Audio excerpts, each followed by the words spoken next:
everybody, and welcome to Bits of Board, where we're talking board games, miniatures, cards, and dice. My name's Michael, and today we're going to be checking out Evolution Climate. Now, this is a standalone expansion to the Evolution game series. We're going to be checking out an unboxing of this one today, just so you can check out some of that amazing artwork that this game is going to be known for. And then we're going to have a bit of a look at how to play. So let's start off with the unboxing. Alright guys, let's start off by getting the plastic off this thing so we can have a look at the box without the reflection. This thing is so pretty. Awesome, let's get a good look at that one.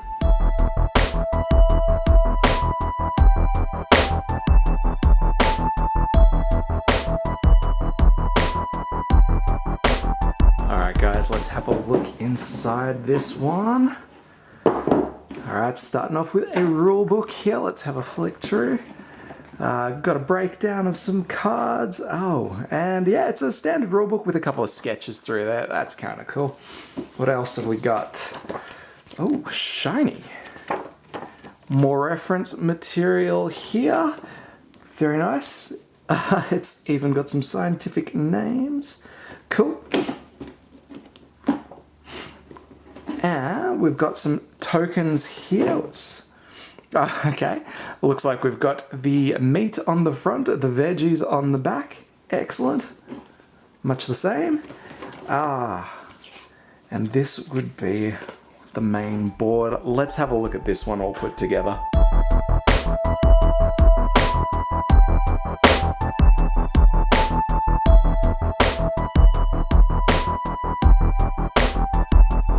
Alright, what else we got in here? We've got a very nice Brontosaurus looking token here. Excellent. Definitely a fan of that. What are you? You're not going to get out? Another token here. Figure out what that is a little later. Some cubes. Gotta love the cubes. What are you? This would be the sticker. Maybe for that? Who knows? We'll see soon. Wow. So these would be for each species that we end up putting together. A very nice number of these. Alright.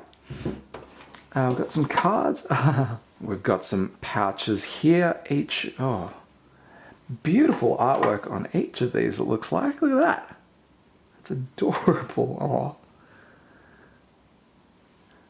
These are fantastic. Oh my god.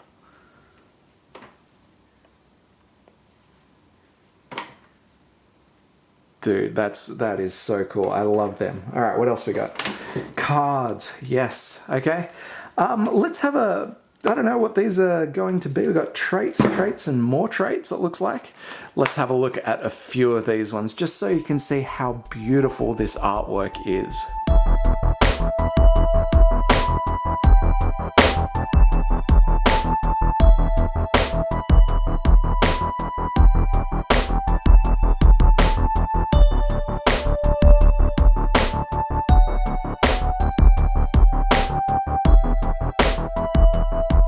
Now, because this is a Kickstarter edition, I also got the Evolution promo pack for this one.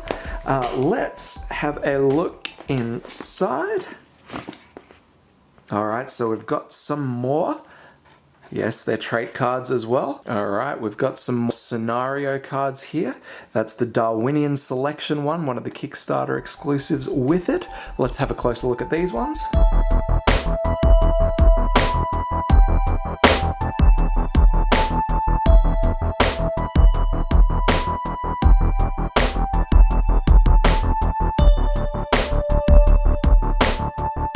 See, I told you it looked good. Now let's have a look at the basics of how to play the game. Alright guys, so here is our basic learn how to play setup. Let me give you the tour. So up the top here we've got our food tokens, and these represent both the plant life and the bits of animal that you can eat throughout the game.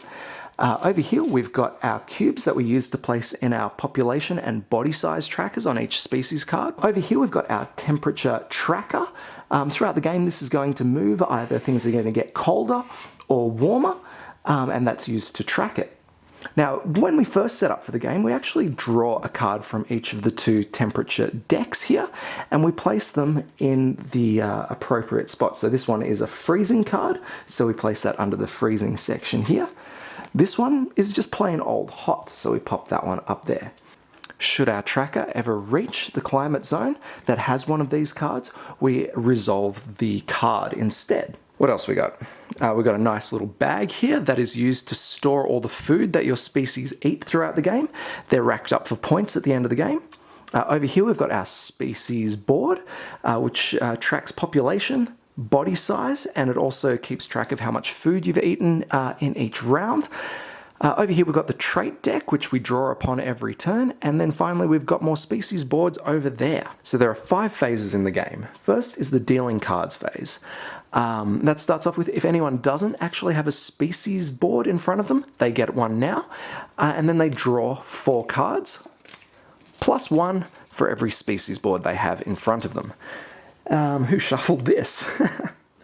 Alright, so the next thing to figure out is how much food is going to be placed in the oasis this turn.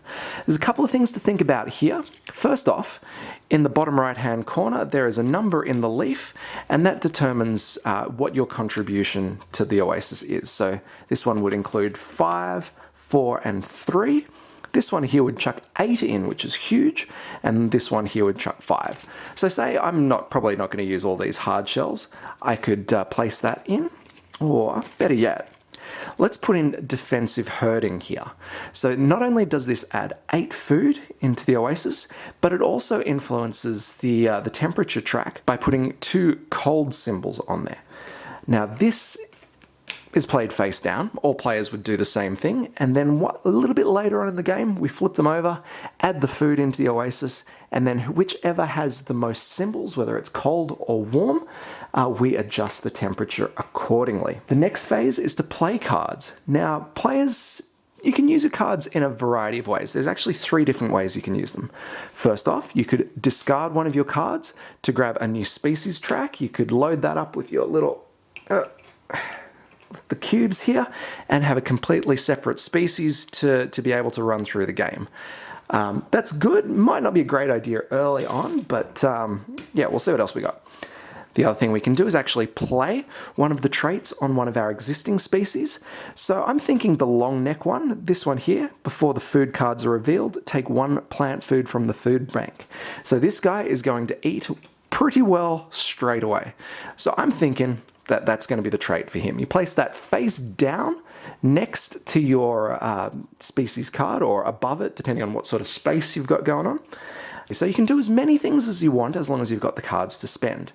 Now the third thing that you can do with your cards is actually discard them and increase one of these attributes down here. So say I'd like to increase the population and body size of this here.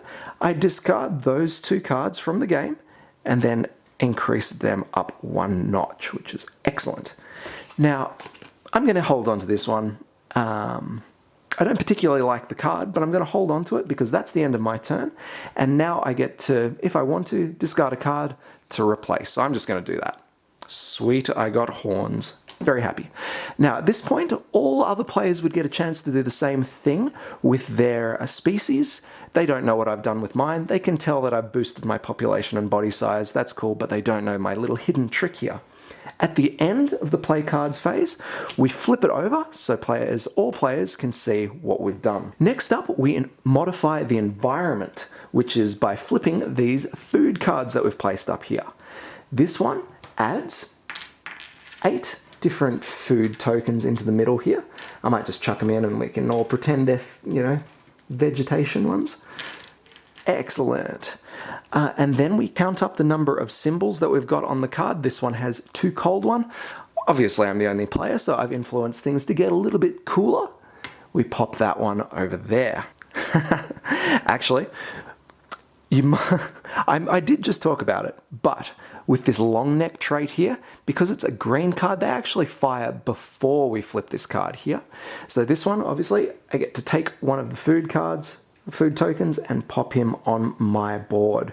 That means I only need 1 more food to feed him up entirely. Anyway, then we flip over our cards, And play continues. So we've moved that to slightly cooler. Players take it in turns, going around, grabbing one food from the Oasis location and placing it on their player board. Once they've got the number of food equal to their population, they are considered fed and can no longer take any more food from the center of the board. Now, as the game continues, players might want to increase the number of species that they've got on the board, adding more traits to the species that are around. And yeah, pretty much it's all about surviving. Now, there's a couple let's see if I can find one. There's a couple of cards that change the way the feeding works in the game. You can turn your species into a carnivore. Now, what this means is when it's your turn to grab food from the Oasis, if you have a carnivore, you can instead attack another player. Now, you can only attack another player's species if the body size of the attacking creature is greater than the other creatures. If that's true, then the defending creature decreases their population, and you grab a food token that shows the meteor side, placing that down on the species track. Players can attack other players' species, or they can attack their own as well. The game will continue until the entire trait deck has been used up, and then players will count the amount of food that is in their bag. Each food token in there is worth 1 point, as is every population on each species track. So players add those together, and the player with the highest total wins.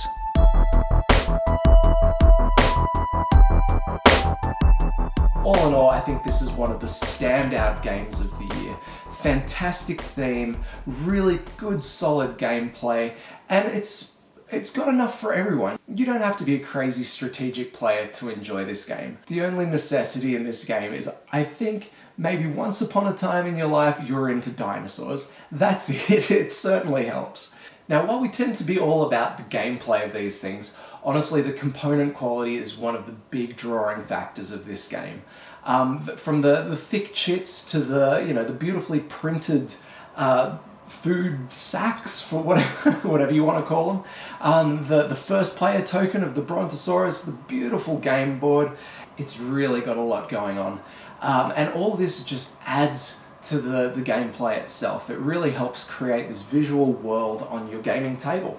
Now, for you crazy people out there that like to play the stripped back basic version of the game before you try the expanded content, Climate contains everything you need to play just the base game without all of the Climate additions.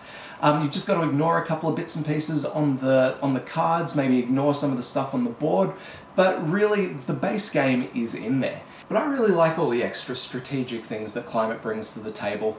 It makes it more thematic, it gives you a lot more to think about when it comes to planning your species, and those extra Kickstarter exclusive components, they're just adding an extra level to the game. Just a way to shake it up. If you get a little too familiar with the basic game, or the expanded game in this point, there are other ways that you can push your game and challenge yourself when you're coming up with new strategies. So that's probably about it for today. If you've got any questions or strategies that you'd like to share, chuck them into the comments below. I'll certainly love to read them. Other than that, thank you very much for watching. My name's Michael. This is Bits Aboard. Catch you next time.